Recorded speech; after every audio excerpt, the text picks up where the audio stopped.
side. You're watching News 3 Coastal Sunrise Weekend.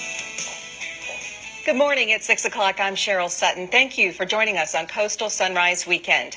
Highway 21 is now open after more than a month-long shutdown following the tragic cargo plane crash that claimed 9 service members' lives. Several factors played a role in this busy highway's closure for weeks. It's open now, but first, investigators recovered remains of the airmen from Puerto Rico who died in the crash. The next phase was documenting what remained of the cargo plane and recovering the black box. Then there were environmental concerns due to the amount of fuel on board that flushed upon impact. Once that was done, Georgia DOT repaired damage to Highway 21. The viewer tonight comes from a homeowner in the Ogeechee Farms neighborhood in Georgetown. What she says started out as a garbage problem has now turned more serious. Sharyl Sutton from News 3 is joining us right now with the story. Sharyl? That's right, Tina. When I first went out this morning, I could see and smell the trash, but when I went back out to interview the neighbor who alerted us, I learned there's children involved too. Buzzards. They were like soldiers, just like this.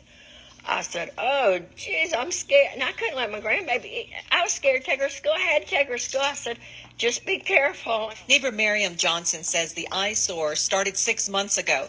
Then the heat broiled up the stench. Then the bugs marched in. You can see the roaches crawling in the grass when you're cutting the grass, crawling from back here. And I sure don't like rats running around all our place. Johnson says the health department paid this trailer a visit a few months ago. I would have thought the county man, when he come out here, would have called DFACS. Somebody would have called DFACS. I said, what are y'all going to do about these children? I guess nobody cares. The cops didn't. They went like this. Johnson told me about the boys living in that trailer. They stay locked up in that house when they're back there. They stay locked up in that house. You don't never see them. But saw the 4-year-old recently playing in the trash heap. And said the woman that owned it said she was calling DFACS. I said, you mean she didn't know it all this time and they live right underneath it? You know they knew this garbage was here, but nobody cares about this garbage because they could care less. We have to face the garbage. Humans shouldn't even live in that. Don't you agree? Well, when I got back to the station, I called DFACS.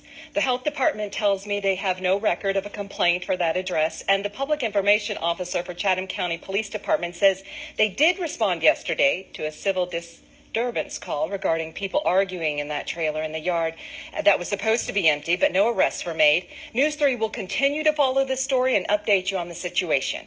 Sharyl Sutton, WSAV News 3. There's a gag order in place that prevents pharmacists from telling you whether it is cheaper to buy your prescriptions without using your copay. We want to get over to News 3 Sharyl Sutton. She is joining us now to tell you how to get around this. Sharyl. Good evening, Ben. Pharmacists are often bound by a gag order set by insurance companies which want to make extra profits. What it means to you is instead of just asking for generic when you get your medication, you need to ask what's your cash price. That question allows pharmacists to check if the price without using your insurance is cheaper. It's a problem both the U.S. Senate and House are tackling with separate bills. Congressman Buddy Carter, a practicing pharmacist, sponsored the House version. Their copayment was going to be $1,300, and this was a committee member. And she asked, she had enough knowledge to inquire, how much would it be if I paid cash? It was $40.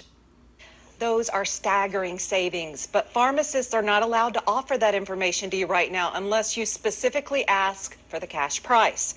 President Trump says he agrees the gagging of pharmacists needs to stop.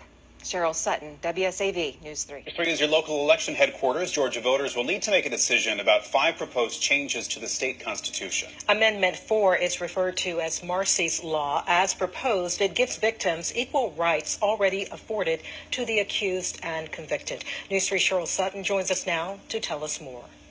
Thank you, Tina. Thank you, Ben. Marsy's Law is named after a California college student killed by her ex-boyfriend who, a week after her murder, accosted her parents in the grocery store. Amendment 4 would update victims and survivors about the case as it maneuvers the system. I had absolutely no idea in the state of Georgia that criminals have more rights than victims. Victims recovering from a violent crime often report feeling forgotten in the system, or worse, re-victimized. My daughter called the police, and Waited 2 hours, nobody showed up. By the time they got there, she was already dead. I never found out whether or not whether he went to jail, if he had to serve time.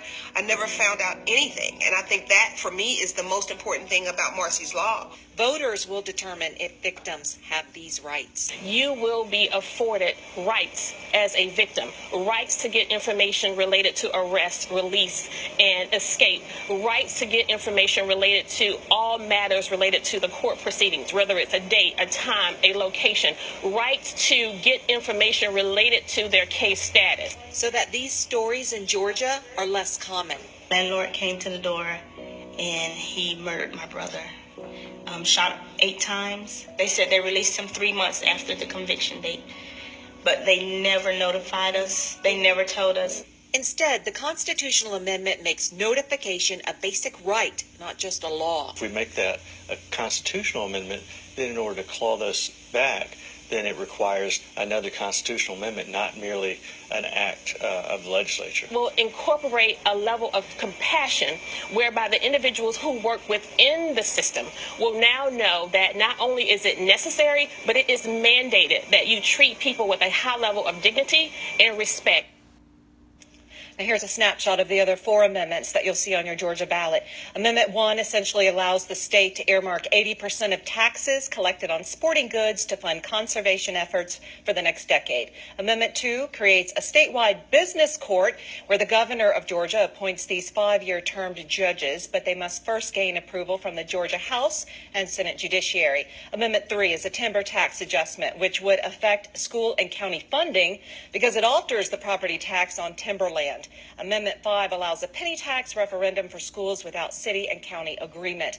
And you can read more about these and the referendum questions at WSAV.com/Marcy's Law, and it's spelled M-A-R-S-Y. Sharyl Sutton, WSAV News 3. Right, Tina and Ben, of all the animals on the earth, the mosquito is considered the deadliest according to the World Health Organization, or WHO. Its little bite spreads deadly diseases that kill 750,000 to 3 million people a year. This video of sweeping swarms of skeeters swooping this North Carolina car has gone viral.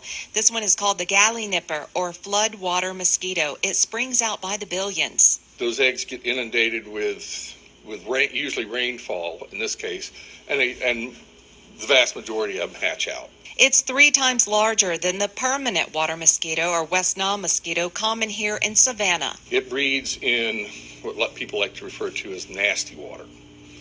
Stuff that has a lot of organic material in it that the larvae can feed on. You basically have mosquitoes coming off every day. He's seen these tests positive for disease from Pooler to Tybee, 27 miles tip to end during a short testing time.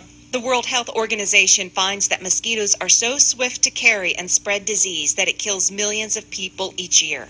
There are 3 ways that genetic scientists are working to reduce or terminate the population. That's either sterilizing the female, having the new bugs terminate themselves, or have the females only produce male species. Swarms like this plague Florida after storms, so the Sunshine State is already modifying them to limit certain species. It'll be at least 5 years before Chatham heads in that direction because... When they tried it down in Florida, there was an awful lot of public outcry against it. And there will continue to be because there's still a lot of unanswered questions about that. Potentially very effective, but also potentially kind of scary.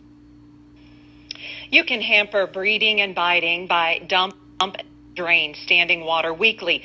Dress in light-colored clothing, covering your arms.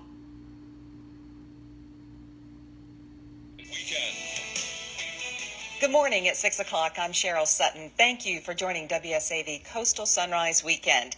Chatham County Commissioners voted 5-3 to double the annual fee for dry trash pickup. The majority vote raised the annual fee charged for weekly curbside trash, yard waste collection, and monthly bulk pickup collection from $43 to $85.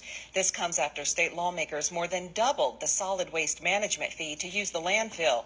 This new Chatham's tax revenue is earmarked to buy new trash hauling trucks.